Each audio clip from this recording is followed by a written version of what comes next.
dalam nama Tuhan kami Yesus Kristus, kami buka hati bagi firman Tuhan. Mari sama-sama katakan amin. Tepuk tangan buat Tuhan saudara, silahkan duduk. Ya, haleluya. Mari kita buka bersama Injil Markus pasal yang ke-16 ya.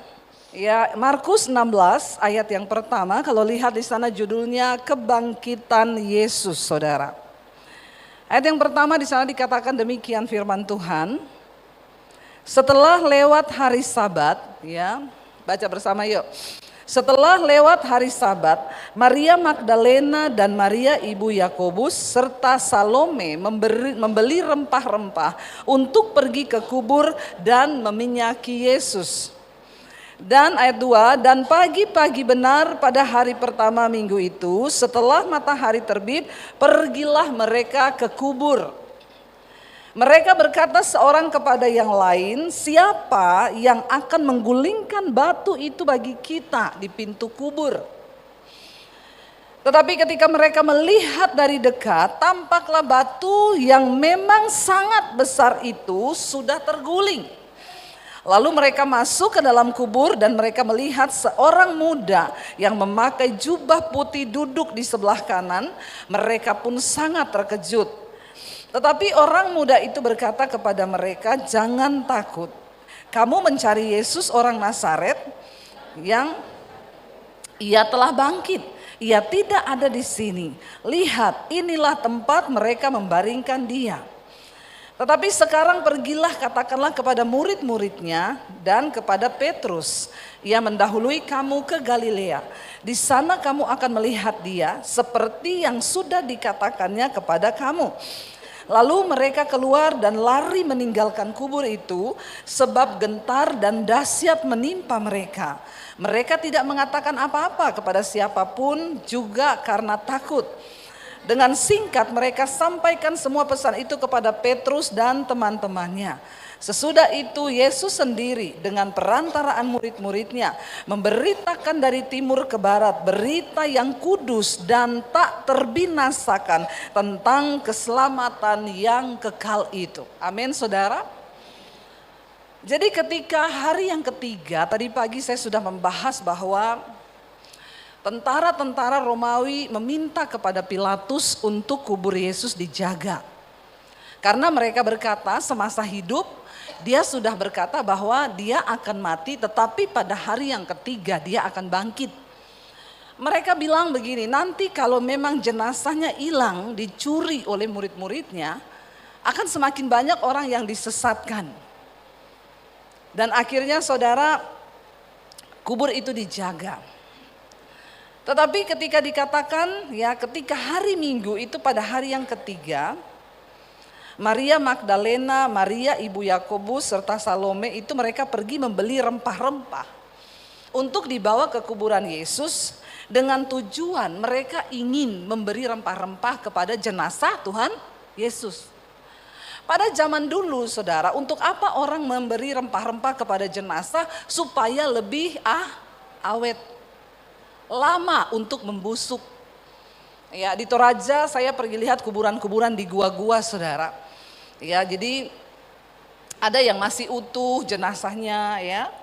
Bahkan orang Toraja itu kadang mereka nguburin orang tuanya itu tunggu sampai ada uang ya.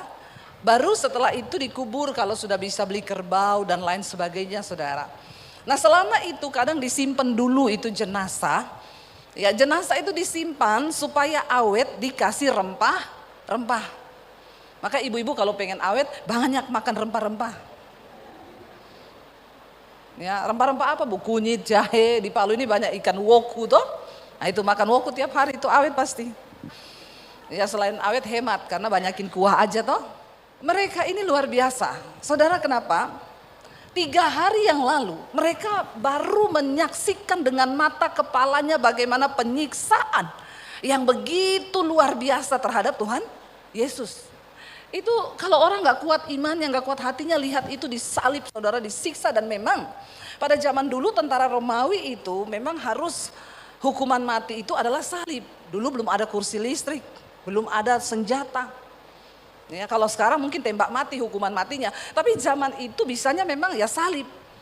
Dan memang sengaja orang itu ditunjukkan dia disiksa sebegitu rupa untuk menjadi peringatan kepada orang lain. Kamu jangan bikin dosa, kamu jangan bikin salah supaya kamu bernasib tidak seperti dia. Nah mereka ini baru melihat 3 hari yang lalu Yesus disiksa begitu rupa, bahkan beberapa murid ketakutan sehingga mereka menyangkal Tuhan. Termasuk Petrus. Kamu salah satu muridnya toh? Enggak, aku enggak kenal dia. Kamu sering kita lihat loh jalan bareng-bareng dia loh. Enggak, sumpah saya enggak kenal dia. Tapi kamu kan yang selalu ikut dia sama murid-murid yang lain. Enggak, aku enggak kenal. Maka ayam berkokok, saudara. Ya, jadi kalau ke Israel itu wajib makan ikan Petrus sama ayam Petrus. Saudara ya, bayangkan sampai beberapa murid itu yang lain cuma melihat dari jauh. Thomas menonton dari jauh-jauh kalau bisa enggak ada yang mengenali mereka. Soalnya bahaya. Yesus dianggap pengkhianat, penghujat Allah. Lah kalau mereka ikut-ikutan juga bisa kena hukuman. Orang itu kan begitu tuh. Sukanya cari aman. Kalau bisa jangan deket-deket orang yang lagi banyak masalah deh. Nanti kita juga ikut-ikutan jadi bermasalah. Itu manusia memang. Makanya kalau saudara sedang ada masalah, jangan tarik-tarik orang ke dalam masalahmu. Duduk di kaki Tuhan, cari Tuhan, amin. Ini murid-murid begitu saudara. Tapi 3 orang ini luar biasa. Maria Magdalena, Maria ibu Yakobus dan juga Salome. Mereka ini punya iman yang luar biasa loh. Di tengah keadaan genting, menakutkan, mengkhawatirkan. Mereka tidak memikirkan soal keselamatan mereka. Mereka mencintai Yesus. Mereka berani datang ke kubur bawa rempah-rempah dengan tujuan untuk meminyaki tubuh Yesus dengan rempah-rempah supaya dia bisa awet. Saudara, bagi sebagian orang kematian akhir dari segalanya. Orang yang membunuh Yesus sudah senang, dia mati, udah selesai. Mereka tidak tahu bahwa dengan mereka membunuh Yesus, mereka sedang menggenapi rencana Allah yang besar untuk keselamatan. Apa yang kita belajar dari 3 orang ini? Dalam keadaan apapun saudara, jangan biarkan iman dan pengiringanmu kepada Tuhan itu mati. Amin. Walaupun ada ketakutan, walaupun ada masalah, bagi sebagian murid Yesus ini masalah besar. Guru mereka ditangkap, dibunuh. Aku tidak mau ikut-ikut, maka Petrus menyangkal. Tapi 3 orang ini menunjukkan keberanian mereka untuk datang membawa rempah-rempah dan meminyaki Yesus. Niat hati mereka itu luar biasa. Saya mau bilang hari ini saudara, tekanan apapun yang sedang engkau hadapi dalam hidupmu, persoalan apapun yang sedang engkau hadapi di hidupmu, jangan pernah biarkan imanmu kepada Tuhan itu mati. Ya, hadapi semuanya. Sekalipun di depan itu mungkin ada ancaman, ada kematian, jangan takut. Sekarang kan banyak orang cuma karena jodoh menyangkal Yesus. Ya. Jadi Yudas Iskariot. Artis-artis ya. Kamu kalau menikah sama aku tinggalkan Yesus. Ya, tinggalin Yesus.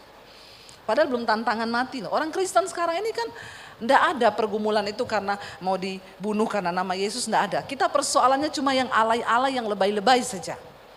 Itu pun sudah kalah, imannya mati. Lalu ketika mereka pergi ke kubur, di jalan mereka itu ngomong-ngomong sama satu dengan yang lain. Ngomong-ngomong, kita ini mau pergi ke kubur kan, mau memberi rempah-rempah sama tubuh Yesus. Itu kan batu penutup kubur gede banget loh. Terus, lah siapa nanti yang geser? Kita kan mau masuk ke dalam kubur nih. Terus apa kita nih kuat nanti menggulingkan batu itu? Saudara, mereka bertiga ini luar biasa loh. Mereka tahu di depan mereka juga ada tantangan yang begitu besar untuk mereka bisa masuk untuk meminyaki tubuh Yesus. Yaitu batu penutup kuburan yang besar. Tapi mereka tetap berangkat. Hari ini ada persoalan besar apa di depanmu? yang membuat engkau tidak lagi bisa melihat kasih Tuhan, ayo saudara, maju dengan imanmu. Jangan sedikit pun engkau mundur, karena Tuhan sudah menyediakan mujizat bagi orang-orang yang percaya dan sungguh-sungguh mengasihi Tuhan. Amin. Saya ingat ada seorang jemaat Mesbah Doa yang bersaksi, dia kirim kesaksian, "Shalom Ibu Debbie, saya mau bersaksi bagaimana kuasa Tuhan itu dahsyat. Suami saya tiba-tiba meninggal, Bu. Saya ini jemaat Mesbah Doa selama, Bu. Seperti yang sering Ibu sampaikan setiap kali Ibu khotbah bahwa umur ini gak ada yang tahu. Suami saya berangkat ke kantor pagi itu masih dada-dada. Naik mobil ke kantor. Jam 12 siang saya dapat kabar suami saya meninggal. Dia bilang seperti halilintar yang menyambar. Dia tidak percaya karena tadi pagi suaminya masih sehat. Hidup ini tidak ada yang tahu. Sering kali kita lihat orang sakit-sakitan, abis ini mati nih, tidak mati-mati. Justru yang sehat lebih dulu mati.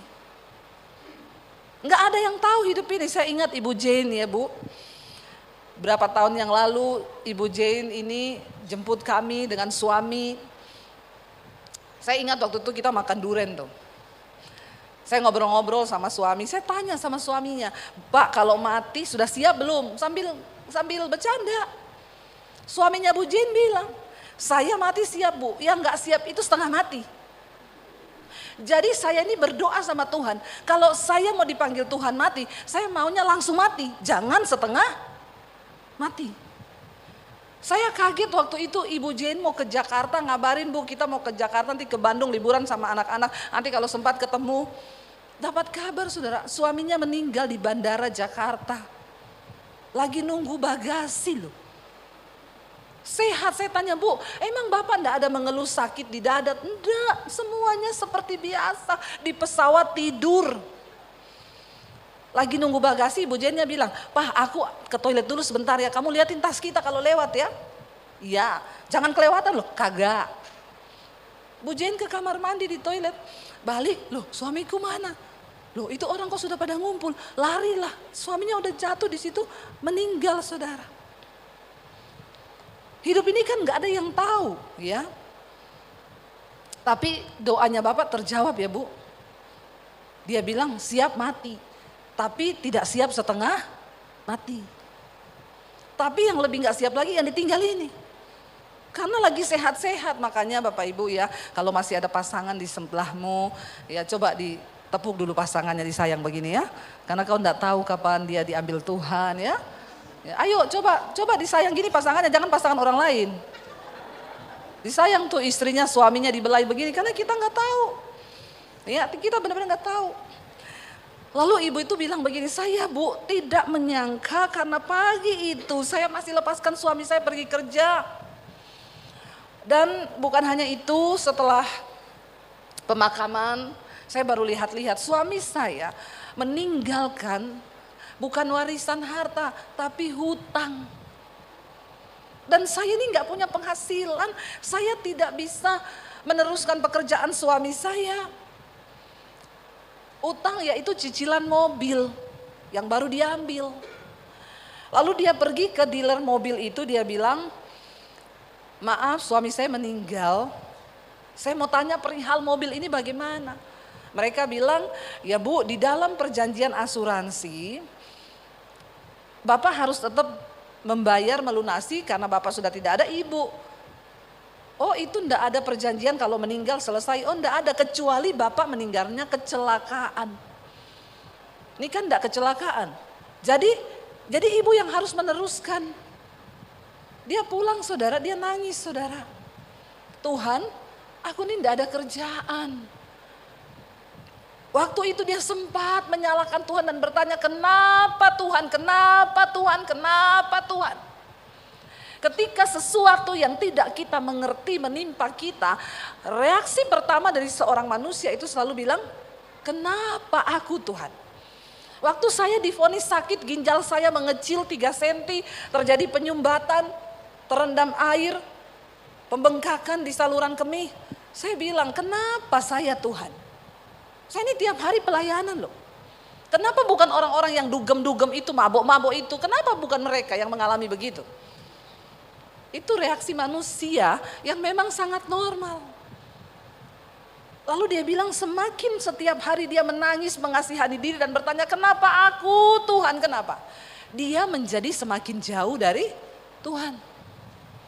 Sampai akhirnya dia bilang, saya akhirnya putuskan, saya mau mencari Tuhan. Dia dengerin lagi khotbah-khotbah, tiba-tiba dia bilang, saya putar satu khotbah ibu yang ibu berkata, berhenti bertanya kenapa, dan kenapa. Sebaiknya engkau berdamai dengan keadaanmu, berdamai dengan dirimu, berdamai dengan Tuhan. Supaya engkau melihat mujizat, karena kalau tidak engkau akan semakin jauh dari Tuhan. Dia nangis hari itu di jamaah lewat khotbah saya, lewat firman Tuhan yang disampaikan. Dia bilang dia nangis di kamar, dia bilang ampuni aku Tuhan. Aku mau berdamai dengan Tuhan. Dan tanpa dia sadari itu sudah hampir 2 bulan dia lewati dan dia marah sama Tuhan. Lalu tiba-tiba saudara dari dealer mobil kasih tahu ibu, ini angsurannya sudah 2 bulan tidak dibayar. Dia bilang hari itu sempat terpikir dia mau telepon keluarganya untuk pinjam uang. Dia mau telepon siapa untuk pinjam dulu untuk bayar 2 bulan itu. Tapi dia bilang, saya ingat Bu Debbie selalu berkata, jangan cari manusia, tapi cari Tuhan. Lalu dia berlutut di kaki Tuhan dan dia bilang, Tuhan aku percaya Tuhan turut bekerja dalam segala perkara karena dia punya anak 1 juga yang masih sekolah. Akhirnya dia bilang, oke, besok saya akan balik ke dealer mobil itu, saya akan kembalikan mobilnya karena saya sudah tidak bisa. Waktu dia datang saudara, dia ketemu dengan pegawai di dealer itu, lalu ditanya, Bu ada apa? Saya sudah pernah menghadap ke sini dulu, suami saya meninggal, dia cerita bla bla bla. Dan sekarang saya sudah nunggak 2 bulan, saya tidak bisa membayar. Jadi saya datang ke sini dengan niat mengembalikan mobil ini, ambil aja. Oh iya sebentar, saya panggil atasan saya. Tiba-tiba bosnya keluar dan berkata, oh Bu ini sudah saya pelajari. Ibu gak perlu membayar lagi apa-apa. Bahkan dari kami ada sedikit uang sumbangan untuk bapak yang sudah meninggal. Dia kaget dan syok karena ketika habis pemakaman suaminya, mereka sudah bilang tidak ada dalam kontrak bahwa itu dianggap lunas. Ibu ini harus tetap membayar. Tapi waktu dia berdamai dengan Tuhan, dia berdamai dengan keadaannya, dia berdamai dengan dirinya. Dia kalahkan rasa takutnya. Dia mulai percaya bahwa di dalam Tuhan ada pengharapan. Dia rela kehilangan mobil, dia mau balik untuk menyerahkan kembali mobil itu. Dia kaget ternyata mujizat sudah Tuhan sediakan saudara. Amin. Dan dia bilang, dan ibu tahu pesangon yang dikasih ke saya itu cukup untuk saya memulai sebuah usaha baru kecil-kecilan catering dan saya bisa menghidupi anak saya. Saya bilang wow, itu seperti kisah janda miskin yang disuruh sediakan buli. Bapak Ibu sering kali bagi kita memikirkan ada batu besar penutup kubur itu. Bagaimana nanti kita gulingkan, nanti kita akan meminyaki Yesus. Tapi Tuhan melihat sikap hati kita. Mereka dengan iman yang polos tanpa rasa takut, mereka berjalan ke kuburan Yesus. Mereka gak peduli, mungkin juga mereka nanti ditangkap, mereka dianiaya. Mereka sudah tidak peduli tentang itu semua. Yang ada dalam benak mereka cuma, aku mengasihi Tuhanku. Dan sempat terpikir bagaimana dengan penutup kubur batu yang besar, siapa yang akan menggulingkan? Lihat ayat 3, mereka berkata seorang kepada yang lain, siapa yang akan menggulingkan batu itu bagi kita dari pintu kubur? Dan itu tidak mematikan hasrat mereka untuk tetap melangkah maju pergi ke kuburan Yesus. Mereka gak berkata gini, iyalah ya gak mungkin lah ya kita bertiga, udah pulang aja deh. Gak usah deh, ya sampai sana juga percuma lah, ada batu yang begitu besar, kita juga toh gak bisa masuk, mau ngapain sia-sia, hello. Sering kali ketika kita melihat batu yang besar di depan kita yang begitu berat, mungkin itu pergumulan, keluarga, keuangan, kesehatan, dan kita mulai berpikir tidak mungkin. Dengar beritanya, Yesus sudah bangkit, amin. Kalau mereka memutuskan pulang hari itu, mereka tidak akan melihat sesuatu yang begitu luar biasa, yaitu kebangkitan Kristus. Kalau mereka tidak meneruskan perjalanan mereka karena halangan yang bagi mereka itu besar, mereka nggak ketemu malaikat itu. Saudara, apapun keadaanmu hari ini, terus maju iring Tuhan. Amin. Sekalipun engkau terus disakiti, teruslah juga mengampuni. Ya, itu batu yang besar Tuhan, orang itu nyakiti saya kebangetan, tapi saya akan tetap mengasihi Tuhan dan saya akan terus melepaskan pengampunan karena itu yang Tuhan mau dari hidupku. Amin. Aku gak peduli Tuhan sebesar apapun rintangan yang ada di depanku, aku mau tetap berjalan dan berkata, aku mau ikut Tuhan. Saya ingat dulu kami di Jakarta, saya dikejar debt collector, pintu rumah saya ditendang, dipermalukan, pendeta apa kamu gak bisa bayar utang. Dimaki-maki saudara. Tidak ada sedikit pun dari mulut saya berkata, kenapa Tuhan, aku ini ikut engkau loh.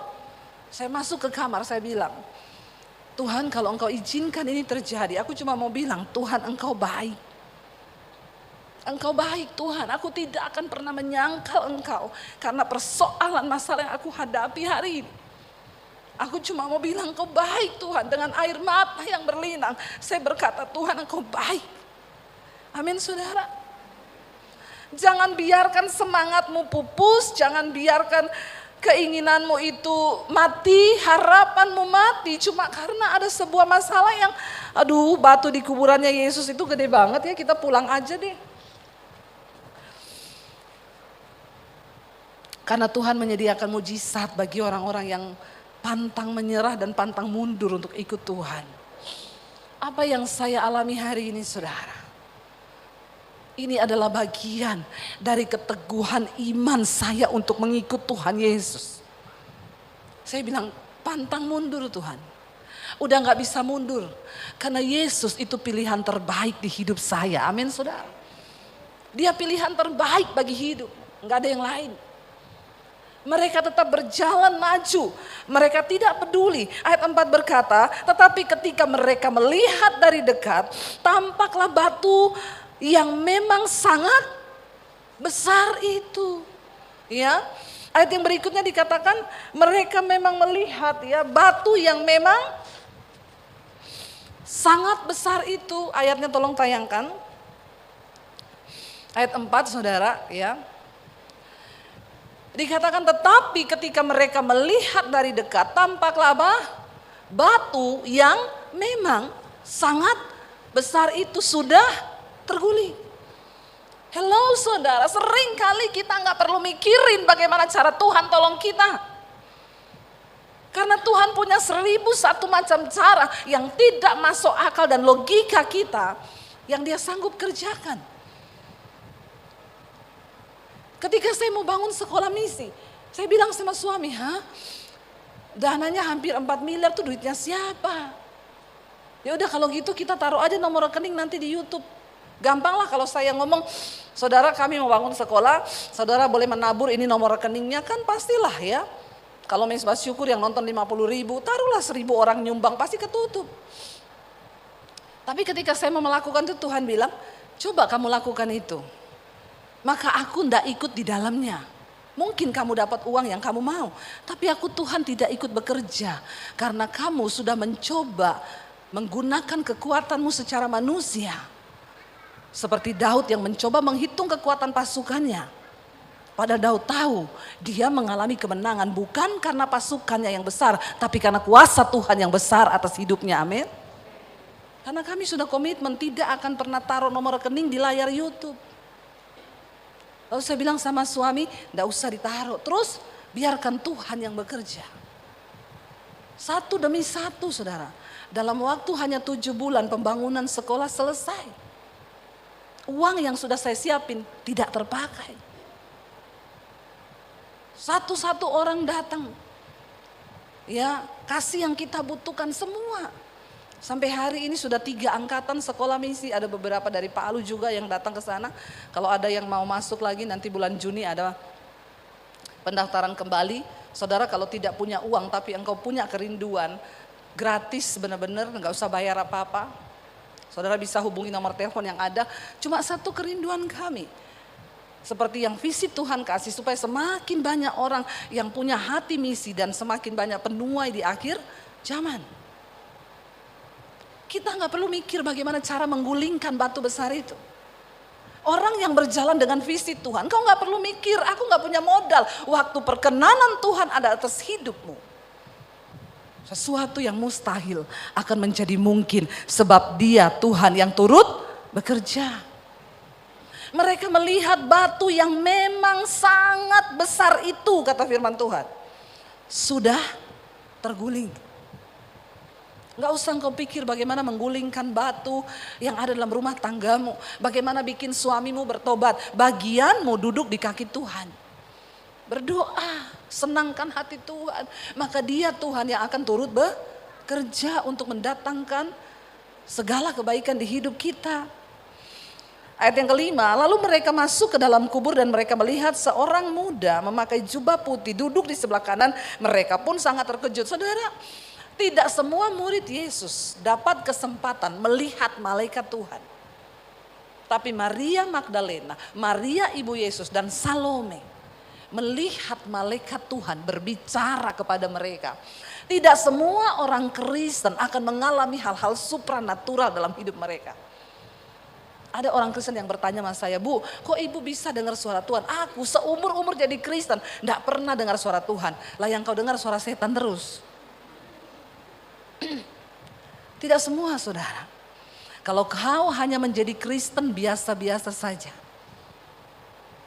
Kristen yang ikut arus, Kristen yang pada umumnya, yang cuma setiap hari Minggu duduk di kursi gereja, bikin panas kursi gereja, tapi nggak ada keteguhan iman seperti 3 orang murid Yesus ini. Yang dalam keadaan genting mereka berani bayar harga untuk datang ke kuburan Yesus. Di saat yang lainnya gak berani. Di saat semua murid lagi bersembunyi. Karena ketakutan, mereka 3 hari lalu baru lihat Yesus dicambuk. Lambungnya ditusuk dengan tombak. Itu satu pemandangan yang sangat mengerikan. Sesuatu yang heboh sedang terjadi. Ada seorang yang sedang dibunuh, dihukum dan disiksa. Dan itu membuat mereka murid-murid lain ketakutan bersembunyi, saudara.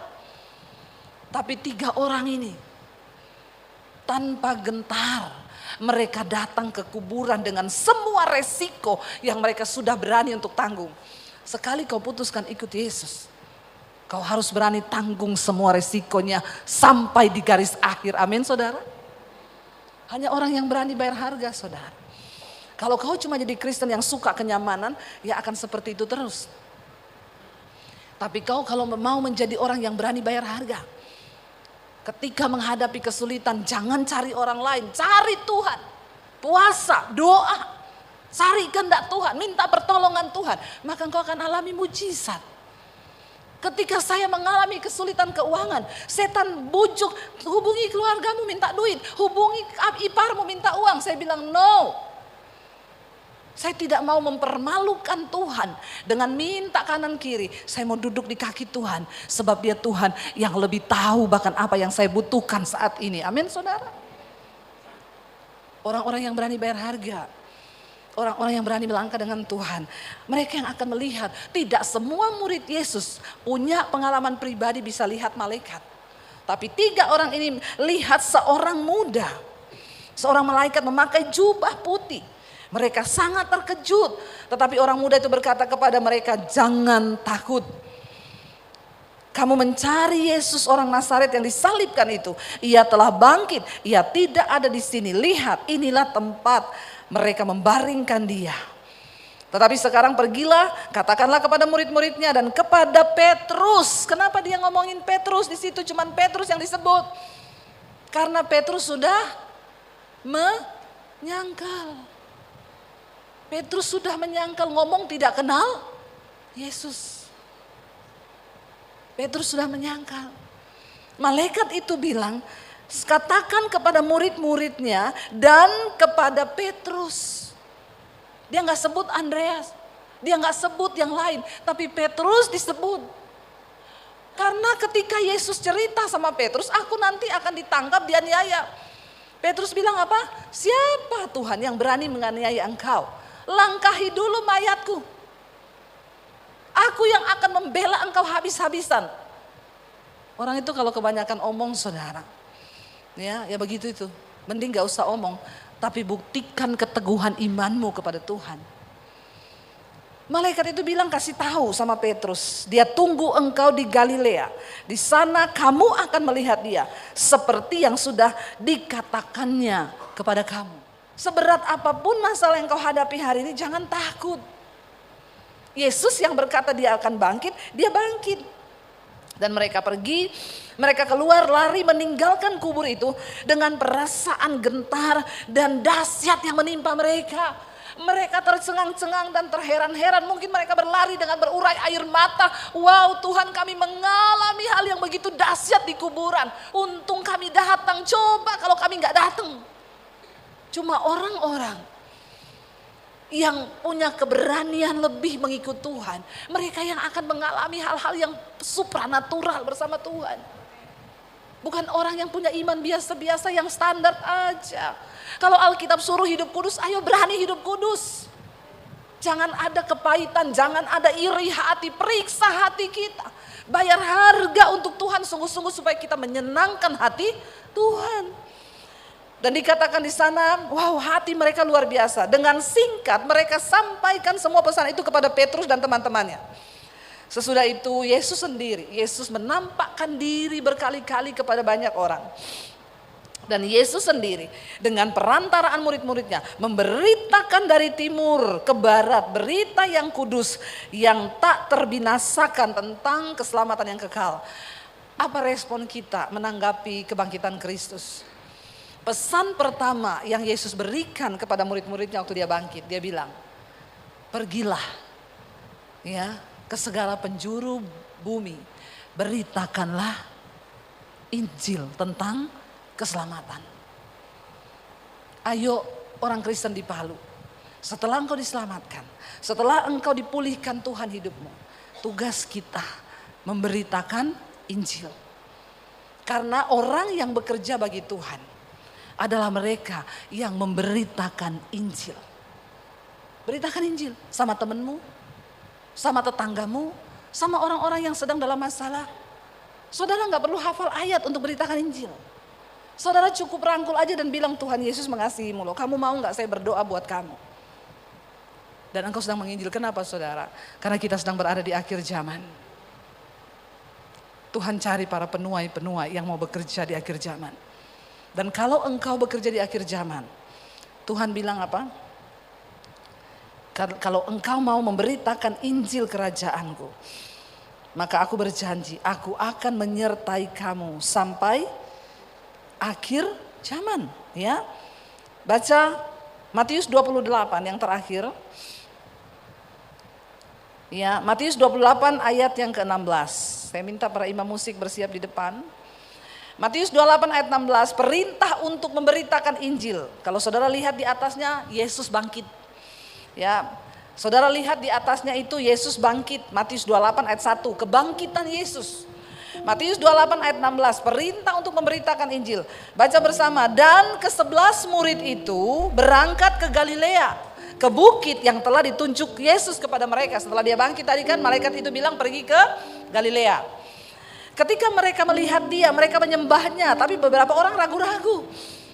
Ayat yang ke-18 apa yang Yesus bilang? Yesus mendekati mereka dan berkata apa? Kepadaku telah diberikan segala kuasa di sorga dan di bumi. 19, karena itu pergilah, jadikanlah semua bangsa muridku dan baptislah mereka dalam nama Bapa dan Anak dan Roh Kudus, dan ajarkanlah mereka melakukan segala sesuatu yang telah kuperintahkan kepadamu, dan ketahuilah aku menyertai kamu senantiasa sampai kepada. Hanya orang yang memberitakan Injil yang akan terus mengalami penyertaan Tuhan sampai akhir zaman. Waktu Yesus bangkit, kata-kata pertama yang keluar dari mulut Yesus, pesan penting yang pertama yang Yesus sampaikan, beritakanlah Injil.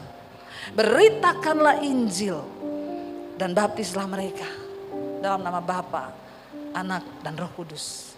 Dan Tuhan menyertai kita semua. Bangkit berdiri bersama saudara.